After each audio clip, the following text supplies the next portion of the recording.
Hello everyone, आज है 24 अगस्त और आज इस वीडियो में हम बात करने जा रहे हैं गेल इंडिया के बारे में। देखिए 101 रुपए के आसपास ये शेयर ट्रेड कर रहा है और आज भी कोई खासा इसमें एक्साइटमेंट देखने को नहीं मिला है। जहां है वहीं पर ये क्लोज हुआ है। इस वीडियो में हम बातचीत करेंगे कि गेल इंडिया के शेयर में खरीदारी करने का क्या ये सही मौका है कि नहीं, और जिन्होंने खरीदारी की है उनको यहाँ पर क्या करना चाहिए। तो वीडियो को शुरू करूँ उससे पहले अगर आपने अभी तक चैनल को सब्सक्राइब नहीं किया है तो प्लीज अभी इसे सब्सक्राइब कर लीजिए, क्योंकि आगे भी बहुत सारे वीडियोस हैं जो आपको काफी ज्यादा हेल्प करेंगे। तो चलिए शुरू करते हैं। तो जैसे कि आप देख सकते हैं 101 रुपए के आसपास जो शेयर ट्रेड कर रहा है। पिछले एक महीने की हम बात करें तो एक महीने में गेल इंडिया के शेयर में 2% का ग्रोथ देखने को मिला है।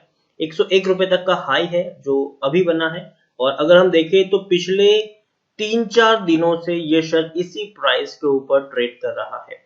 19 तारीख को 101 रुपए का के प्राइस पर ये पहुंचा था। उससे लेकर अब तक अगर हम देखें तो पिछले 3 दिनों 3-4 सेशन से ये शेयर इसी प्राइस के ऊपर देखने को मिल रहा है। 93 रुपीज तक का लो भी बना था। पिछले एक साल की हम बात करें तो पिछले एक साल में गेल इंडिया के शेयर में 18% की गिरावट है। 140 रुपए तक का हाई है और 69 रुपीज तक का लो था। उसके बाद जो बढ़िया रैली आई है शेयर ने पीछे मुड़ के नहीं देखा। 105 रुपए तक भी पहुंचा था, लेकिन बाद में थोड़ी सी मुनाफा वसूली हावी हुई और इवन नतीजे आए थे जो अच्छे नहीं थे। और उसी बुरे नतीजे के चलते इसके शेयर में गिरावट आई। 93 रुपीज तक शेयर पहुंचा, लेकिन अब धीरे धीरे शेयर में बढ़िया रैली हमें देखने को मिल रही है। पिछले 3 साल की बात करें तो पिछले 3 साल में गेल इंडिया का जो शेयर है उसमें 29% की गिरावट है। 200 रुपए तक का हाई इसने बनाया था और बाद में कंटिन्यूसली गिरावट बनी है। और पेंडेमिक ने हालत और ज्यादा खराब कर दी है। 10 साल की बात करें तो पिछले 10 साल में गेल इंडिया का जो शेयर है उसका 20% की गिरावट है। और आप देखेंगे 69 का लो है जो अभी बना है, और तकरीबन 200 रुपए का हाई है जो 2018 में बना था। ग्राफ देख के पता चल रहा है कि ये वो शेयर नहीं है जिस पर आप 5 या 10 साल का दाव खेल सके, जिसपे आप ये सोचे कि मैं आज खरीद लूंगा 5 साल तक इसको भूल जाऊंगा। जी नहीं, ये वो शेयर है जिसमें आपको गिरावट आने पर खरीदारी करनी है, प्रॉफिट आने पर आपको यहाँ से एग्जिट भी कर लेना है। गिरावट आने पर खरीदारी करो, प्रॉफिट आने पर एग्जिट करना आपको यहाँ पर पता होना चाहिए।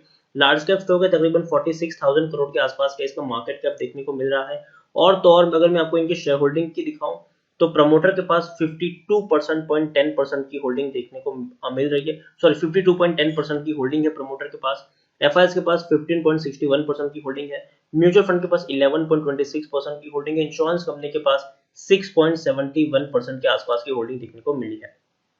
और नॉन इंस्टीट्यूशन इन्वेस्टर के पास 4.92% की होल्डिंग है। अगर हम देखें तो जैसे कि सरकारी कंपनी है, ये सरकारी कंपनी है और प्रेसिडेंट ऑफ इंडिया सबसे बड़े प्रमोटर है। 51.76% की होल्डिंग है।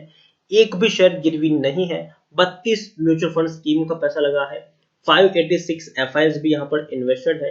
हाईएस्ट पब्लिक शेयर होल्डर की बात करें तो एलआईसी है, जिनके पास 5.80% की होल्डिंग देखने को मिल रही है। इंडिविजुअल इन्वेस्टर होल्डिंग 2.94% के आसपास है। और अगर हम देखें तो 64% का दमदार डिविडेंड भी पे कर रहा है।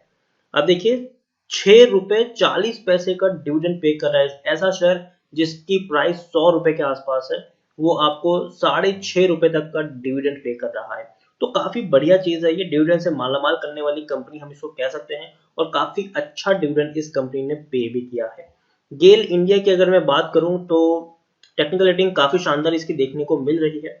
पी 8.25 है, इंडस्ट्री पी 7.07 है, बुक वैल्यू 96 है, प्राइस टू बुक वैल्यू 1.05 है। ईपीएस 12.31 के आसपास देखने को मिला है और डिलीवरी तकरीबन 27 के आसपास देखने को मिल रही है।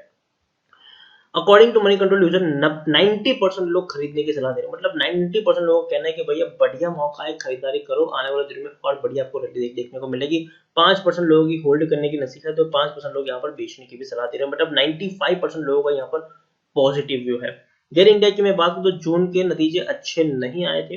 190 करोड़ का मुनाफा हुआ था, जबकि इससे पहले 4,150 करोड़ का प्रॉफिट कमा चुकी थी मार्च 2020 के क्वार्टर में कंपनी। दिसंबर की मैं बात करूं तो दिसंबर 2019 में भी 1,015 करोड़ का प्रॉफिट था। सितंबर 2019 में 850 करोड़ का प्रॉफिट था। जून 2019 में 1,250 करोड़ तक का मुनाफा इस कंपनी ने कमाया हुआ है। तो अगर हम देखें तो इस बार प्रॉफिट कम हुआ है, और लेकिन वो थोड़ा सा एक्सपेक्टेड भी था, लेकिन इतना कम होगा ये किसी को पता नहीं था। रीजन यह है कि पेंडेमिक का दौर था, लॉकडाउन का पीरियड था, डिमांड सप्लाई दोनों ही डिस्टर्ब यहाँ पर होती हुई देखने को मिल रही थी। तो ऐसे सिचुएशन में जरूर गिरावट आनी तय थी और कम मुनाफा इनको हुआ जरूर, लेकिन फिर भी कंपनी ने अच्छा थोड़ा डिसेंट मुनाफा हम कह सकते हैं कि कमाया है। और जब नतीजे आए थे तो जरूर शेयर के ऊपर थोड़ा सा प्रेशर यहाँ पर जरूर बना था, हल्की सी गिरावट हमें देखने को जरूर मिली थी, लेकिन बाद में एक बढ़िया रिकवरी भी हमें यहाँ पर देखने को मिल रही है। शेयर होल्डिंग की बात को तो प्रमोटर ने थोड़ी सी होल्डिंग को कट डाउन किया है। सितंबर 2019 में 52.98% की होल्डिंग थी, आज वो 51.76% की होल्डिंग है।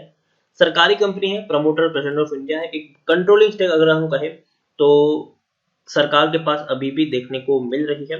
एफआईएस की मैं बात करूं तो 18.66% की होल्डिंग आज 15.51% है। एफआईएस ने कंटिन्यूअसली थोड़ी थोड़ी अपनी होल्डिंग कट डाउन की है, लेकिन फिर भी अभी भी 15.5% की एक बहुत बड़ी होल्डिंग एफआईएस यहाँ पर ओन करते हैं। दूसरी जगह अगर मैं बात करूं तो इंश्योरेंस कंपनियों, म्यूचुअल फंड दोनों ने खरीदारी की है। 4.40% की इंश्योरेंस कंपनी की होल्डिंग आज 6.67% है। म्यूचुअल फंड की 9% की होल्डिंग आज 11.19% के आसपास देखने को मिल रही है। तो काफी अच्छी हमें तेजी देखने को मिली है और फंड हाउसेज ने काफी बड़ा भरोसा भी इस कंपनी के ऊपर जताया है। बड़े बड़े फंड हाउसेज ने यहाँ पर अपना पैसा लगाया हुआ है।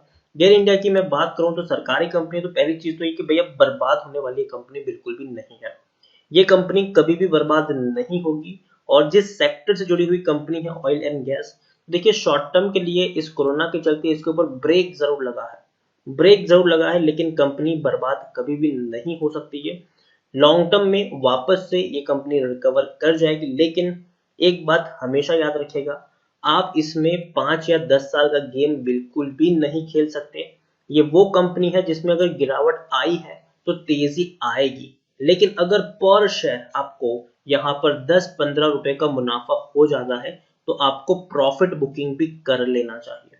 प्रॉफिट बुकिंग भी करना चाहिए। मैं आपको यही कहूंगा कि अगर आपने खरीदारी 90 रुपए के लेवल पर की है और अभी भी आप निवेशित हो तो आपको यहाँ पर मुनाफा वसूली करनी चाहिए।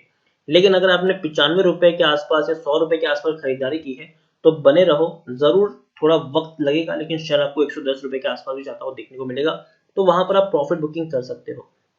लॉन्ग टर्म का टारगेट मुझे लगता है कि आराम से लॉन्ग टर्म में ये शेयर 130-135 रुपए तक जा सकता है। शॉर्ट टर्म का टारगेट 110 रुपए के आसपास का यहाँ पर रहेगा। लेकिन एक चीज हमेशा याद रखेगा, अगर ये शेयर 10 रुपए ऊपर जाएगा तो वापस से ये शेयर 5 रुपए नीचे भी आएगा।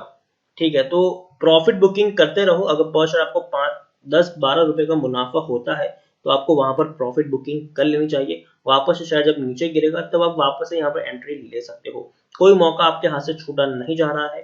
कंपनी अगेन मैं कह दूं बढ़िया कंपनी है, लेकिन ऐसी कंपनी नहीं है कि आप आंख बंद करके पैसा लगाओ, मतलब आज खरीदो और 5 साल के लिए भूल जाओ। ऐसी कंपनी ये बिल्कुल भी नहीं है। यहाँ पर नेशनल लेवल पर आपको खरीदारी करनी है और प्रॉफिट होने पर आपको प्रॉफिट बुकिंग भी करनी है। तो इसी के साथ वीडियो को एंड करूंगा। अगर आपको वीडियो पसंद आया हो तो प्लीज इसे लाइक कर, शेयर करें। अगर चैनल पहली बार आए तो प्लीज सब्सक्राइब करो। गेल इंडिया के बारे में आप क्या सोचते हैं वो भी आप मुझे कमेंट में लिखकर बता सकते हैं। Thank you.